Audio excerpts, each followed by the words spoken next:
परम प्रेममय श्री श्री ठाकुर जगत जननी श्री श्री लक्ष्मीमा परम पूज्यपाद श्री श्री बर्दा आजीर भरस आचार्य देव ठाकुर परिवार सभी समस्त के चरण में मेरा अनंत प्रति प्रणाम।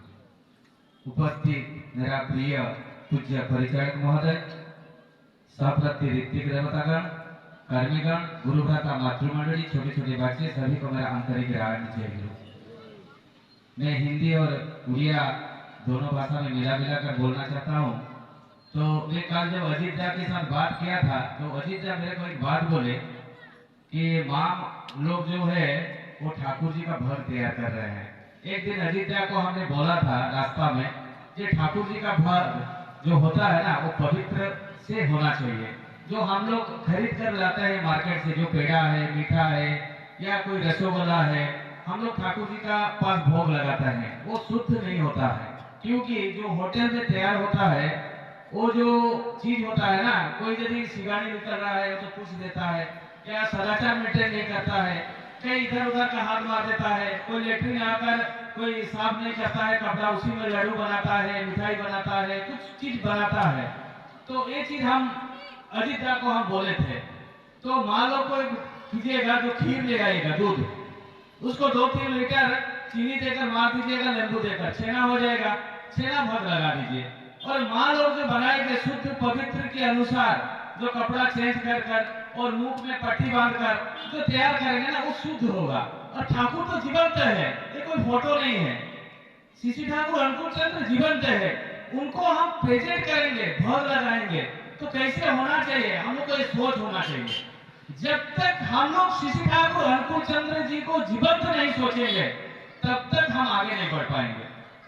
हर जगह में जो दीक्षा लिया हुआ है उनके पास भी श्री ठाकुर है, और जो नहीं लिया हुआ है उनके पास भी है। हम सब के पास श्री ठाकुर है। एक घटना बताना चाहता हूँ। अतुल दा थे, तो अतुल दा का क्या हुआ, एक दिन सत्संग के लिए, उत्सव के लिए, देवघर उत्सव के लिए कलेक्शन करने के लिए उनको दिया गया था। अतुल दा सप्रति ऋतिक थे। तो जब जो ठाकुर जी के में उत्सव हो रहा था, उत्सव के समय वो कलेक्शन में जाते थे। तो एक दिन क्या हुआ, जाते जाते दोपहर का टाइम था, 12 बजे बज गया था। उसी समय क्या हुआ, एक घर में चले गए। वो दीक्षा नहीं लिए हुए थे, बहुत बड़ा आदमी थे। तो उनका घर जब घुसने के बाद जो कबाड़ को ठक ठक किए तो भद्र व्यक्ति बाहर निकलने के बाद वो लोग बहुत गाली दे दिए। अतुल जी के साथ जो आदमी गए थे गुरु भाई लोग, वो गाली सुने। अतुल जी बोले किसी को भी कुछ मत बोलना, जो गाली हमको सुनना था हम सुन लिए, आज इतना ही, चलो चले जाएंगे। गाली तो मिल गया। और वो भद्र व्यक्ति हाथ भी उठा दिया अतुल जी को। अतुल जी कुछ नहीं बोले। उसके बाद वो भद्र व्यक्ति बोल रहा है, ठीक है आप तो दोपहर के टाइम में आए थे तो मीठा खाकर जाइए। अतुल दा बोले इतना सुंदर हम लोग को तो मीठा दे दिया, हम मीठा खाकर नहीं जाएंगे, चले आए। कुछ दिन के बाद उत्सव था। जब ठाकुर जी को दर्शन करने गए, उत्सव का प्रणाम कर रहे थे, तो प्रणाम करने के बाद ठाकुर जी बोल रहे हैं अतुल दा को, उस दिन मैं भूखा आ गया, तुमको क्या अच्छा लगा? अतुल जी बोला कहाँ ठाकुर गए थे, कहाँ भूखा आ गए? उस दिन जो तुम गया था वो भद्र व्यक्ति का घर, तुम जो मार खाकर आए थे, हाथ उठाया था तुमको, उसी का घर में हम भी गए थे तुम्हारे साथ। तुम क्या सोचे हो, तुम अकेले गया था? तुम्हारे साथ मैं भी था। और तुम जो बिना खाना खाकर आ गए और मैं भी उसी दिन भूखा रहा, वो अच्छा हुआ क्या? तुम अभी जाओगे, उसका घर प्रायश्चित करोगे, तुम क्षमा मांगोगे और प्रायश्चित करोगे। तुम तो आश्चर्य हो गए, वो तो दिखा नहीं लिया हुआ है। उसका प्रति ठाकुर जी का दर्द, कितना प्रेम देखिए। इसीलिए तो श्री ठाकुर जी को बोला जाता है परम प्रेममय।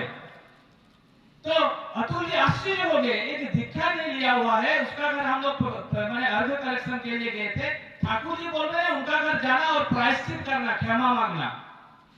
तो जब उनका घर गए सब गुरु भाई मिलकर, तो गुरु भाई जो भद्र व्यक्ति उनको बहुत खुश होकर बोले उस दिन हमारा व्यवहार के लिए मेरे को क्षमा कर दीजिएगा। मैंने वो जो भाई जो भद्र व्यक्ति वो खुद बोले क्षमा कर दीजिएगा, आइए आइए घर में आइए और जो कलेक्शन लेना है ले लीजिए। उस दिन मैं टेंशन में था, मेरा बीबी का कैंसर हुआ था और जो डॉक्टर आए थे वो गुरु भाई थे, मेरे को पता नहीं था। जब हम आपको गाली दिया वो गुरु भाई डॉक्टर मेरे को बोला तुम उन लोग को क्यों डांटा, उन लोग के साथ हाथ क्यों उठाया? और वो गुरु भाई मेरे बीबी को चिकित्सा किए। चिकित्सा करने के बाद जब रिपोर्ट निकला कल, हमने देखा कि रिपोर्ट में मेरा बीवी का कैंसर पूरा ठीक हो गया। आश्चर्य हो गए, वो गुरु भाई सब लोग सुन रहे थे, आश्चर्य हो गए। उसके बाद बोला उस दिन के लिए हम क्षमा प्रार्थना करता हूँ, आज आप जितना चाहेंगे हम अर्घ्य देना चाहता हूँ। यही है शिशु ठाकुर अनुकूल चंद्र। हम लोग जो सोचते हैं क्या हम लोग के साथ कोई नहीं है, हम लोग अकेले जा रहे हैं डीपी वार्ड में, साथ में शिशु ठाकुर अनुकूल चंद्र हम लोग का साथ में है हर समय हर वक्त। किंतु हम लोग कैसे उनको प्यार करते हैं डिपेंड मेरे ऊपर है। एक दिन बौद्धी के पास मेरे बीवी तो देवघर का ही है, वही से मैं शादी किया, तो बौद्धी के सामने बैठे हुए थे, बैठने के टाइम में वो बोले कि तुम इष्टबुद्धि कैसे देते हो, मेरे को थोड़ा दिखाओ। तो जैसे दाहिने हाथ में पकड़ते हैं वैसे पकड़े इष्टबुद्धि, और इसी साइड में रखते हैं, खड़ा होकर इष्टबुद्धि मंत्र कर रहे हैं। मंत्र करने के टाइम में बौद्धी पूछे कि तुम्हारा सामने जो इष्टबुद्धि दे रहे हो ठाकुर दिखाई दे रहे क्या? अरे नहीं, तो इष्टबुद्धि तुम्हारा कंप्लीट नहीं है। इष्टबुद्धि परफेक्ट कैसे होता है? जब इष्टबुद्धि देना चाहिए उसी टाइम ठाकुर तुम्हारा सामने होना चाहिए। जब आप आंख बुझिएगा ना तो ठाकुर आपके सामने होना चाहिए, तब कंप्लीट होगा इष्टबुद्धि। तो हम लोग सही ढंग से हर चीज नहीं करते हैं। इतने सारे माँ भाई आए हुए हैं, उनका लड़का लोग को लाना चाहिए सत्संग। आज यही भूल के गलती की वजह से आज लोग लड़का लोग गलत रास्ता में चले जा रहे हैं। अकेले अकेले हम आ जाते हैं सत्संग, कुछ फायदा नहीं होगा। अकेले आने से कुछ भी फायदा नहीं होगा। लड़का अलग रास्ता में जाएगा, बीवी अलग रास्ता में जाएगा और स्वामी अलग रास्ता में जाएगा। इसीलिए हर आदमी, हर परिवार का सब आदमी आना चाहिए, एक भी मिस नहीं होना चाहिए सत्संग। सत्संग आपको अच्छा लगे या बुरा लगे मतलब नहीं है, मगर सत्संग आना चाहिए। स्वयं प्रभु वहां विराजमान रहते हैं। सिर्फ शिशु ठाकुर को यदि पहचानना चाहते हैं, एक सुंदर सा कहानी हम बताना चाहते हैं, जीवंत बात। दुर्गानाथ सरकार, दुर्गानाथ सान्याल अलग, दुर्गानाथ सरकार अलग। दुर्गानाथ सरकार का घर है कलकत्ता, और बहुत मध्यम थे, शराब बहुत पीते थे, हर दिन शराब पीते थे, मगर दीक्षा लिए हुए थे। तो जब शराबी के साथ शराब पीते थे उसी समय बहुत आदमी बोलते हैं ठाकुर जी के बारे में गलत बात बोलते थे, गाली देते थे, गलत बात बोलते थे। दुर्गानाथ एक दिन सोचे कि एक बार मैं ठाकुर जी को जाकर बताऊंगा, क्योंकि ठाकुर जी तो अंतर्यामी है, सब पता है, मगर मैं खुद बताऊंगा। तो कैसे बताऊं? गाली का चीज ठाकुर जी को कैसे बताऊं? खराब चीज कैसे बताऊं ठाकुर जी को? मेरे को शराब पीना पड़ेगा, यदि शराब नहीं पीऊंगा ये गाली चीज तो मेरे मुंह से निकलेगा ही नहीं। तो दुर्गानाथ सरकार उस दिन क्या किए, शराब पूरा पी लिए। पीने के बाद ठाकुर जी कलकत्ता आए हुए थे, देवघर से कलकत्ता आए हुए थे, तो गुलाब बाग में वो वहां पर थे। तो हरिका की बागान जो थे उसी के एक गुरु भाई का घर में रहते थे, बीच बीच में जाकर ठाकुर जी। तो जब पता चला कि ठाकुर जी वहां आए हुए हैं, तो दुर्गानाथ सरकार जी पूरा शराब पी लिए और ठाकुर जी को ऐसा बात बोलने के लिए चले गए। जब ठाकुर जी के पास पहुंचे, देखते हैं कि इतना बहुत भीड़ है, कैसे अंदर घुसेंगे? तो एक गुरु भाई को धक्का मार मार कर अंदर घुस गए। घुसने के बाद ठाकुर जी के पास जब पहुंच गए उसी समय उसका शरीर के ऊपर उल्टी कर दिए। जितना शराब पिए हुए थे सब ठाकुर जी के ऊपर उल्टी कर दिए, जितना लाल था शरीर के अंदर सब ठाकुर जी के ऊपर सब उल्टी कर दिए। उल्टी करने के बाद ठाकुर बोल रहे आह क्या सुंदर लग रहा है, कितना सुंदर सा सेंट। और गुरु भाई जितना खड़े हुए थे, बैठे हुए थे, वो बोल रहे छी इतना गंदा सेंट हो रहा है, और ठाकुर जी बोल रहे इतना सुंदर सा सेंट हो रहा है, इतना सुंदर सा सुगंध है, और ये जो लालायित कर दिया तूने दुर्गा, ये मेरे को बहुत अच्छा लगा। तुम एक काम कीजिएगा। दुर्गा को ठाकुर जी बोल रहे हैं। उसी समय गुरु भाई लोग क्या बोले, उसको खींच कर लाए, दुर्गानाथ को खींच कर लाए उसको मारने के लिए उठे थे। ठाकुर जी बोले थाम, उसको छोड़ दो। ठाकुर जी बोल रहे हैं दुर्गानाथ को, काल तुम आना शराब पीकर मेरा शरीर पर उल्टी करना। ठाकुर जी बोले दुर्गानाथ सरकार को, और जितना भक्तजन बैठे हुए थे वो सोच रहे हैं अरे ठाकुर जी का ये क्या लीला है, इतना गंदा सेंट हो रहा है और इतना मैंने उल्टी कर दिया ठाकुर जी के ऊपर, तब भी वो प्रभावित ना होकर बोले काल तुम दूसरे आना और मेरा शरीर के ऊपर तुम उल्टी करना। दुर्गानाथ सरकार घर पहुंचने के बाद उनका बीवी को बोले देख काल मेरे को सुबह उठा देना। उठने के बाद मैं नहा धोकर सुंदर सा वस्त्र पहनकर ठाकुर जी के पास जाऊंगा। तो उसी समय उनका बीवी बोले आज तो इतना गाली सुने, गुरु भाई लोग तो तुमको मारने के लिए उठाया था हाथ, और तब भी कल तुम जाना मत जाना कल ठाकुर जी के पास। दुर्गानाथ इतना सुंदर सा बात बोले, ये सबको सुनना चाहिए, गौर से सुनिए। दुर्गानाथ का बोले, गुरु भाई लोग मेरे को मारने के लिए हाथ उठाए, गाली दिए, ठाकुर तो मेरे को गाली नहीं दिए। इसका मतलब क्या हुआ? आज यदि कोई गुरु भाई का झगड़ा हो गया, तो माना मालिन्य हो गया, कल से हम सत्संग जाना बंद कर देते हैं, या किसी के साथ हम लोग दीक्षा भी छोड़ देते हैं, इष्टवृत्ति भी छोड़ देते हैं। मगर कितना गुरुत्वपूर्ण बात दुर्गानाथ सरकार जी बोले, ये मेरे को तो ठाकुर नहीं गाली दिए, मेरे तो ठाकुर जी बोले कल तुम आना, मगर गुरु भाई गाली देने से क्या होगा, गुरु भाई पीटने से क्या होगा, मैं तो ठाकुर जी के पास जाऊंगा।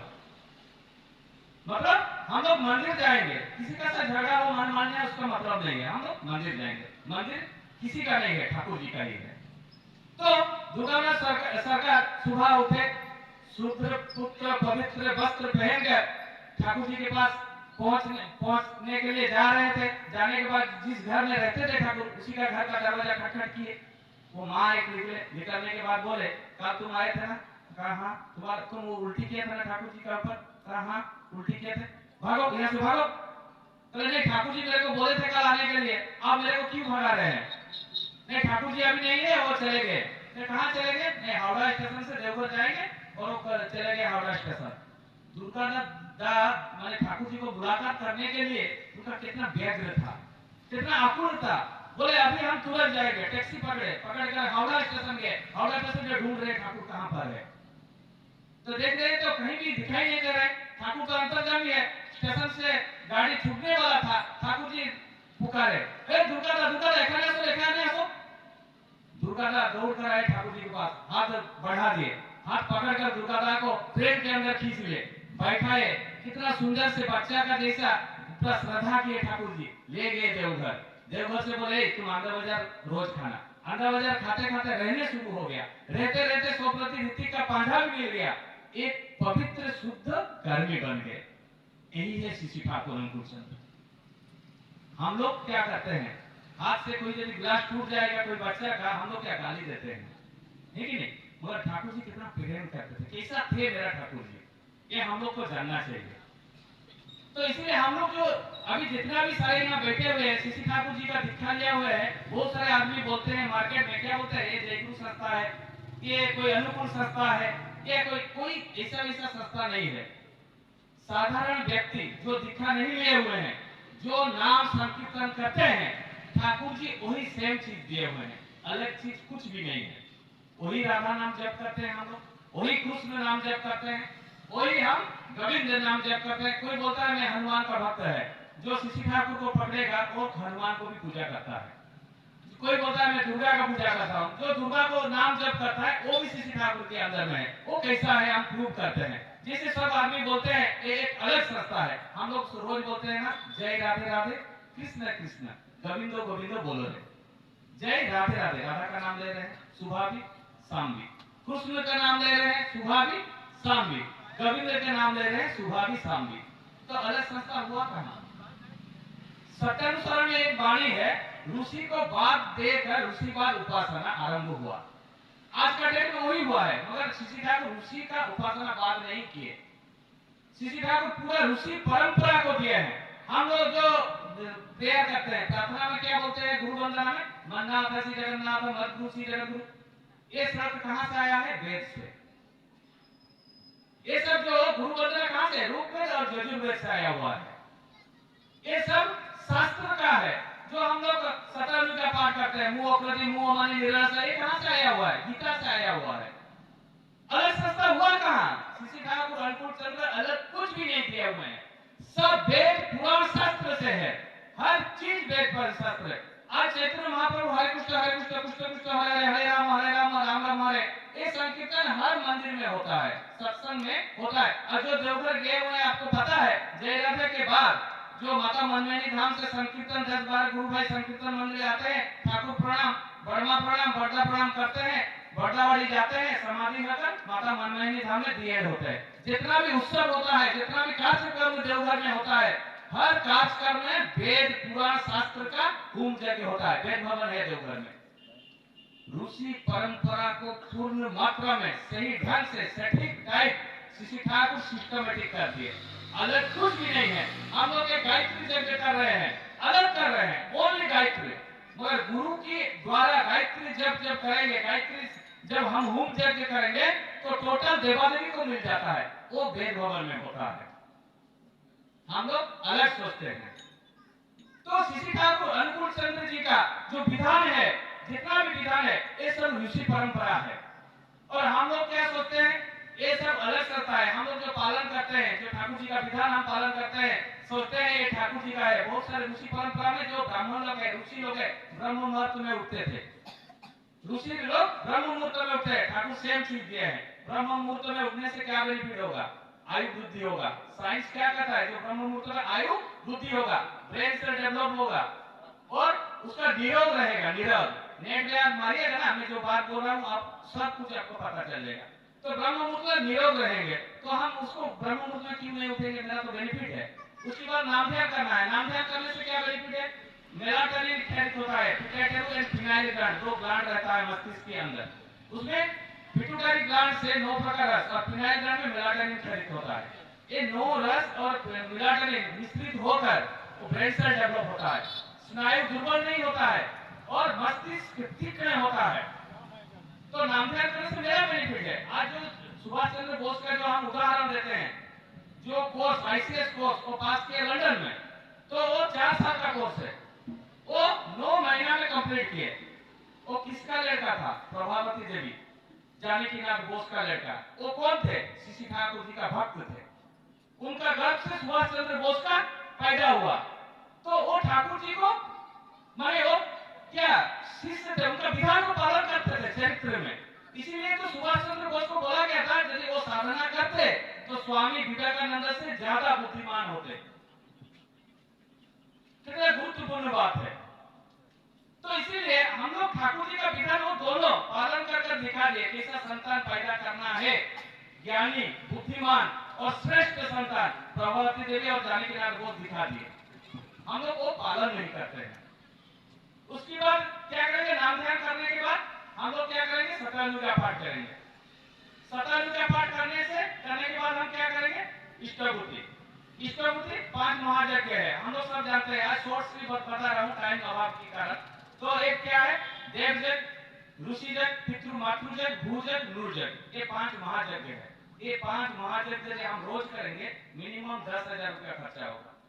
एक यदि हम विश्लेषण करेंगे, टाइम तो नहीं है, तो 10,000 खर्चा होगा। हम 1 रुपया में जो इष्टभूति 1 रुपया देता है, ये 5 महायज्ञ रोज करते हैं। गुरु को देने से 33 कट्टी देवादेवी पाते हैं। ये रूप में श्लोक है, गुरु ब्रह्मा गुरु विष्णु गुरु देव महेश्वर गुरु साक्षात परब्रह्म तस्मै श्री गुरुवे नमः। गुरु को पूजा करने से, गुरु को देने से 33 कट्टी देवादेवी पूजा पाते हैं।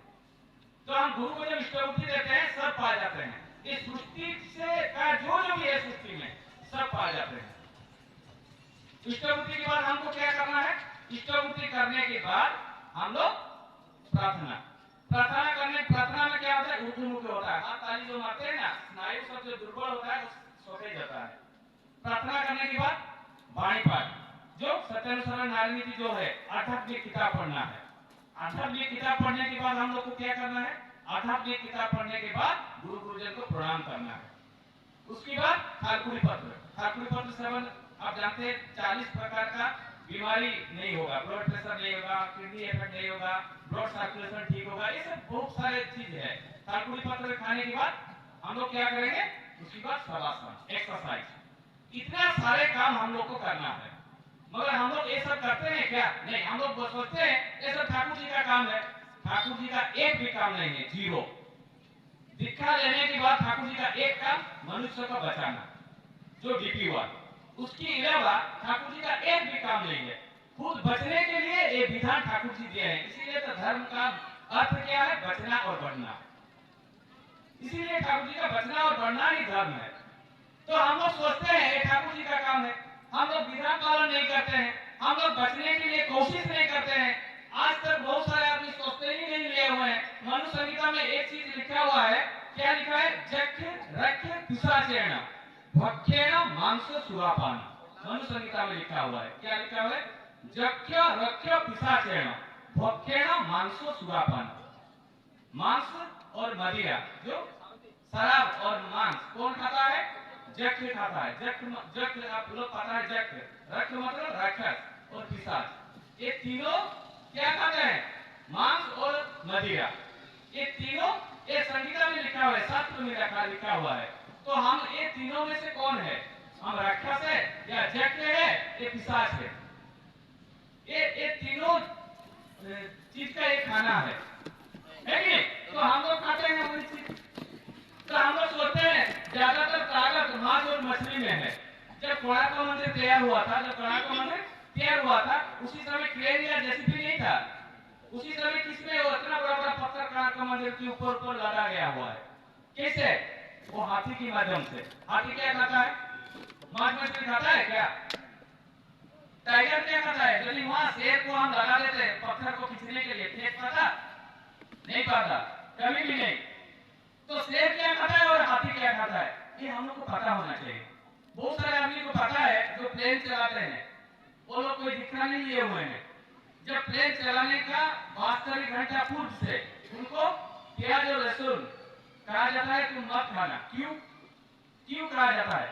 जो डिसीजन हम लोग 1 सेकंड में लेंगे, वो डिसीजन जो मांस मछली खाता है वो 5 सेकंड लगेगा। देखिए साइंस भी कहता है। तो ये हम लोग को पता होना चाहिए। हम लोग नेट में अभी सब आदमी नेट से आप सर्च कीजिएगा किसमें ज्यादा ताकत है, आप लोग को पता चल जाएगा। मगर हम लोग ये जो पूरा जो लोकाचार जो प्रथा है उसी को हम लोग ज्यादातर मानते हैं और भगवान को नहीं मानते हैं। हम लोग राक्षस को पूजा करते हैं मगर भगवान को कभी पूजा नहीं करते हैं। जो भगवान मांस मछली बकरी या मुर्गी लगता है वो राक्षस का पूजा होता है, कोई देवता का पूजा नहीं होता है, भगवान का पूजा नहीं होता है। आप शास्त्र में दिखा दीजिए कहीं पर भी मांस मछली कोई देवता खाया हुआ है? जगन्नाथ खाते हैं? रामचंद्र खाते हैं? कृष्ण खाते हैं क्या? नहीं खाते। तो वो कौन है? रामचंद्र कौन है? कृष्ण कौन है? तो हम लोग का परिवार कैसा होना चाहिए वो भी हमको, मैं थोड़ा सा इधर उधर से थोड़ा सा बात बोल रहा हूँ। समय के अभाव से हर चीज पूरा पांचवा भाव से नहीं होगा, ये उत्सव है।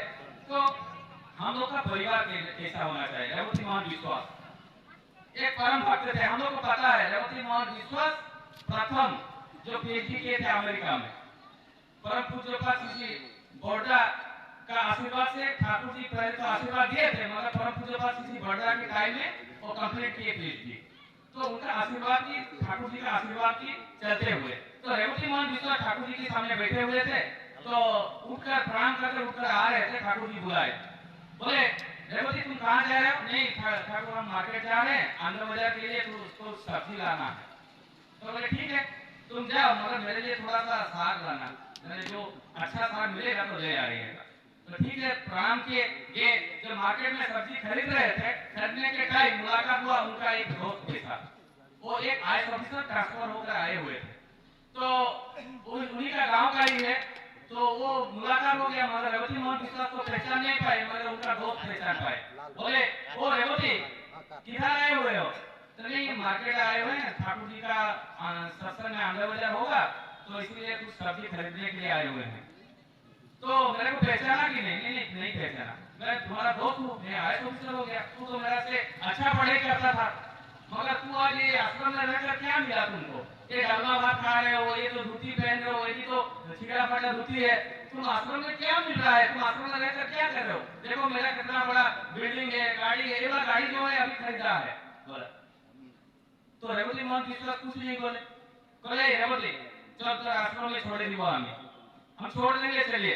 तो रेवती मोहन विश्वास उनका दोस्त का गाड़ी में बैठे, रास्ता में आने के टाइम में उनका घर पड़ा, जो आईएएस ऑफिसर थे। घर जब बोले तो थोड़ा मेरा घर आओ देख लो क्या क्या चीज है।